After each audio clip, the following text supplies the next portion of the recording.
Bismillahirrahmanirrahim. Assalamualaikum warahmatullahi wabarakatuh. Alhamdulillah wassalatu wassalamu ala Rasulillah wa ala alihi wa sahbihi wa man walah wa ba'du. Saudara-saudariku dimanapun Anda berada, saya Adi Hidayat ingin menyapa dan bermohon kepada Allah Subhanahu wa taala semoga kita di hari Jumat, hari mulia, hari pertama menunaikan ibadah di bulan Ramadan ini dirahmati, diampuni, dan yang paling khusus diterima ibadah siam kita oleh Allah Subhanahu wa taala. Ramadan adalah bulan yang sangat istimewa. Ibadahnya pun istimewa dan karunia-Nya pun begitu istimewa. Tidak hanya Allah menghadirkan balasan-balasan akhirat yang sangat luar biasa, bahkan menjadikan satu pintu di surga khusus bagi orang yang gemar berpuasa dengan nama Ar-Rayyan itu. Lebih dari itu, ada bonus yang Allah bisa berikan pada setiap orang puasa, khususnya di bulan Ramadan saat ia masih berada di dunia. Bonus ini disampaikan langsung oleh Nabi SAW lewat hadis yang diteruskan oleh sahabat Abdurrahman bin Sakhr atau yang kita kenal dengan Abu Hurairah, tercantum dalam Sahih Al-Bukhari, Kitabus Siyam, nomor hadis yang ke-38. Nabi menyampaikan, "Man shama Ramadhana imanan wahtisaban, ghufira lahu ma taqaddama min dhanbi." Man shama Ramadhana, siapapun yang menunaikan puasa Ramadan. Man itu isim mausul, konjungsi menunjuk pada satu pelaku, subjek, kadang-kadang ke objek, tapi bentuknya tunggal, sifatnya terbuka. Artinya bisa lelaki, perempuan, tua, muda, semua terbuka. Allah memberikan kesempatan pada setiap personal kita, tanpa kecuali, tanpa batas, sepanjang ia memenuhi kualifikasi untuk menunaikan puasa Ramadan. Apa yang ditawarkan oleh Allah melalui lisan Nabi ini? Pertama, imanan wahtisaban. Tidak semua orang yang puasa, tapi khusus yang menunaikan puasa Ramadannya dengan penuh keimanan dan ketulusan. Kalimat hadisnya, imanan, dia tunaikan puasa itu dengan penuh kekuatan iman. Imanan.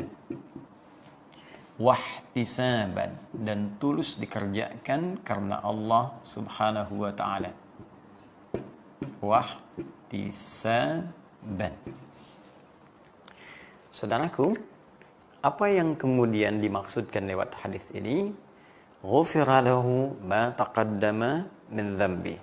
Kata Nabi, orang yang menunaikan puasanya dengan penuh keimanan dan ketulusan karena Allah, maka ia akan mendapatkan bonus saat di dunia, diampuni semua dosa-dosanya yang telah lalu sejak ia mulai baligh sampai dengan di hari itu dia berpuasa. Bayangkan berapa usia kita dari sejak baligh sampai saat ini. Ada yang 30, 40, 50 tahun, lebih daripada itu. Berapa dosa yang sudah pernah diperbuat sampai hari pertama Ramadan ini, sampai di hari Jumat ini. Ada berita yang sangat menggembirakan, kata Nabi, dan tentunya ini langsung berita dari Allah Subhanahu wa taala, disampaikan oleh Rasulullah SAW. Siapa yang menunaikan puasanya, benar ditunaikannya karena iman dan ketulusan, maka ia berpotensi digugurkan, diampuni semua dosanya sampai di hari itu dia puasa. Masya Allah. Tapi seperti apa kualifikasi orang yang menunaikan puasa dengan iman dan tulus itu? Ini yang akan saya detilkan. Kita sering bahas bahwa kalimat iman itu seringkali bersanding dengan amal soleh. Iman sering disandingkan dengan amal saleh, dan ini selalu bergandengan satu dengan yang lainnya. Ya, saya sering sampaikan, iman itu amalan hati. Amalan hati butuh pembuktian. Pembuktiannya lewat pekerjaan anggota tubuh. Pekerjaan disebut dengan amal. Karena ia disupport dengan cahaya iman, maka semua pekerjaan anggota tubuh kita pasti akan mengarah pada yang baik. Baik dalam bimbingan Allah disebut saleh. Karena itu kalau digabungkan pekerjaan dan baik menurut pandangan Allah disebut dengan amal saleh. Ya, orang yang beriman maka cahaya dalam hatinya akan membimbing seluruh tubuhnya untuk mengerjakan amal saleh. Karena itulah dalam Al-Quran sering disandingkan kata iman dengan amal saleh. Wal 'asr innal insana lafi khusr illa alladhina amanu iman wa amilus solihat. Iman bersanding dengan amal saleh. Dalam rumus tafsir, jika ada ayat dalam Al-Quran atau bahkan keterangan Nabi SAW menyebutkan kata iman dalam bentuk apapun, bisa kata benda kah, kata kerja kah, jika dia bersanding dengan amal soleh, maka ini struktur dasarnya. Amal soleh sebagai pembuktian dari iman. Tapi jika kata imannya berdiri sendiri, tidak disebutkan amal solehnya, maka ini dimaksudkan amal soleh ini sudah otomatis terkandung dalam kalimat iman ini, sehingga saking diketahuinya tak perlu disebutkan lagi. Orang beriman pasti beramal soleh. Itu yang dimaksudkan. Ya, seperti firman Allah Subhanahu wa taala di Quran surah ke-52 ayat 21. Surah At-Tur ayat 21 Allah firmankan, "Walladzina amanu wattaba'athum dzurriyyatuhum alhaqna bihim dzurriyyatahum wa ma alatnahum min amalihim min syai' kullu imri'in bima kasabat rahin." Baik, walladzina amanu, dan orang tua yang beriman itu. Tidak disebutkan amal salehnya. Ya, wattaba'athum dzurriyyatuhum biimanin, dan diikuti oleh keturunannya sama-sama beriman juga. Alhaqna bihim dzurriyyatahum, maka mereka akan dikumpulkan semuanya di surga. Jadi kalau orang tua beriman, mendidik anaknya beriman juga, dipelihara imannya sampai wafat, mereka semua akan dikumpulkan di surga, satu keluarga. Tapi kan syarat masuk surga tidak cukup dengan iman, mesti ada amal soleh. Karena itu kalimat surga pertama di surah kedua Al-Baqarah ayat 25 dibuka dengan iman dan amal saleh. Ya, wabasyiril ladzina amanu iman wa amilus shalihat anna lahum jannatin tajri min tahtihal anhar. Nah, berikan kabar gembira pada orang yang beriman dan membuktikan imannya dengan amal saleh, disiapkan bagi mereka pilihan berbagai surga yang mengalir keindahan-keindahan di bawahnya dan sekitaran-sekitarannya. Nah, karena kalimat-kalimat iman sudah diketahui buktinya lewat amal soleh, amal soleh, amal soleh. Karena itu, jika kalimat imannya berdiri sendiri, amal solehnya tidak disebutkan, maka otomatis yang dimaksudkan iman dan amal soleh. Seperti ayat tadi. Dan para orang tua yang beriman itu dan membuktikan imannya dengan beramal soleh, diikuti anak-anaknya, dijaga itu semua, mereka dikumpulkan dengan iman dan amalnya di surga. Itu maksudnya. Karena itu ujung ayat yang ditutup dengan kalimat wa ma alatnahu min amalihim min syai' kullu imri'in bima kasaba rahin. Ya, kami tidak akan sia-siakan amal mereka yang dibuktikan lewat bimbingan iman itu. Jika baik, maka iman dan amal itu akan mengumpulkan mereka di surga. Tapi itu tawaran, kata Allah, setiap orang tua bisa memilih apakah ingin mewujudkan itu atau menghadirkan nestapa dan tangisan di kemudian hari.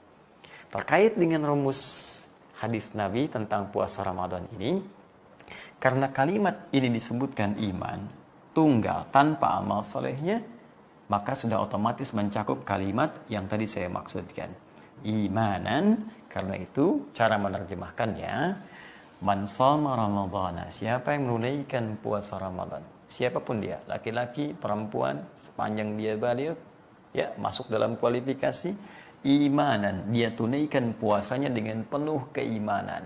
Lalu terjemahkan, dan bukti kuatnya penuhnya iman itu banyak mengerjakan amal soleh dalam puasanya. Ini maksudnya.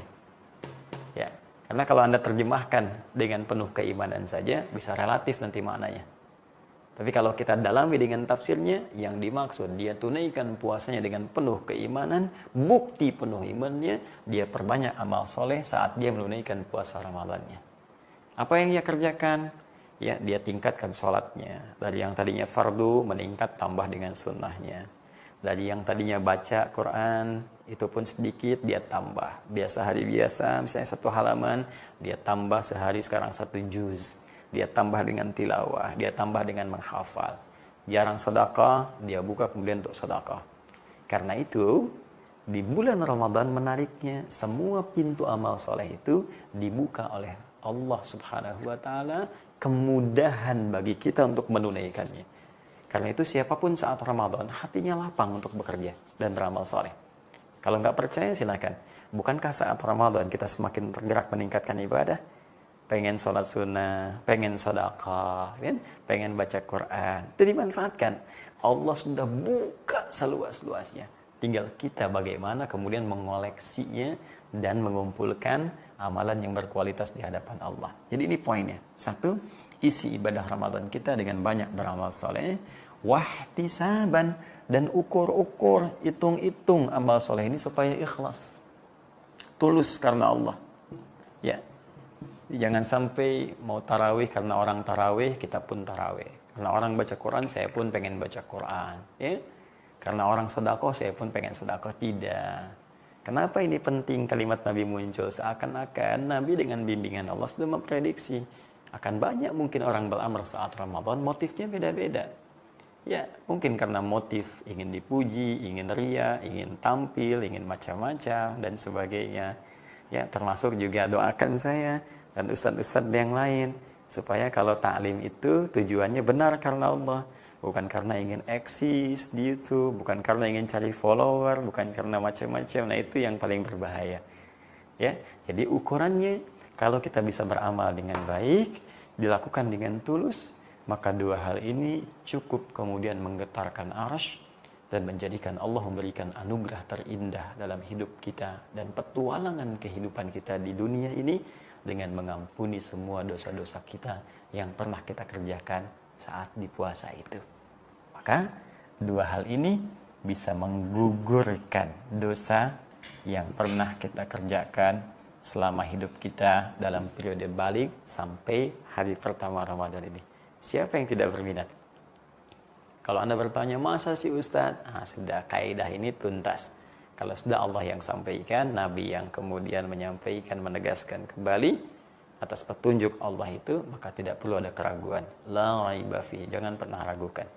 Kalau masih Anda ingin logikakan, sederhana teman-teman sekalian, amal soleh ini kan banyak sifatnya. Di Ramadan dilipat gandakan. Yang biasanya 10, jadi dilipat gandakan 10 lagi jadi 100. Ya? Karena dilipat gandakan, maka setiap yang kita kerjakan pahalanya lebih banyak. Bukankah setiap amal akan menutup yang buruknya? Amal soleh akan menggugurkan yang salah. Demikian rumusnya di hadis Muslim. Ya, fa in faniyat hasanatuhu, jika habis yang baiknya ini, sisa yang buruk. Kalau masih ada buruk, baiknya banyak, nutup. Jadi dosa-dosa kita yang lama-lama itu dengan taubat kita, ya, diterima oleh Allah Subhanahu wa Ta'ala, dan amal-amal soleh yang kita kerjakan menutup dosa-dosa kita. Tutup. Apalagi kemudian kita bertobat di hadapan Allah Subhanahu wa Ta'ala, maka seketika itu hilanglah kesalahan-kesalahan, dosa-dosa yang sebelumnya sempat tertuliskan. Ini anugerah yang paling besar yang mungkin kita dapati di hadapan Allah Subhanahu wa Ta'ala. Lantas pertanyaannya, jika kita berpeluang mendapatkan ini, apa ciri-ciri orang yang sudah digugurkan dosanya oleh Allah Subhanahu wa Ta'ala? Tadi Nabi mengatakan, siapa yang berpuasa Ramadan dengan penuh kekuatan iman, dibuktikan dengan mengerjakan banyak amal soleh, dikerjakan dengan ikhlas, maka itu berpeluang menjadikan Allah mengampuni semua dosanya. Pertanyaan kita, ya Rasulullah, ya Allah, apa ciri-ciri orang yang diterima puasa itu sampai dia mendapatkan ampunan dari Allah? Bagaimana tandanya orang yang dapat ampunan dari Allah? Itu yang akan kita bahas esok hari menjelang berbuka, insya Allah. Hadi Hidayah. Salam.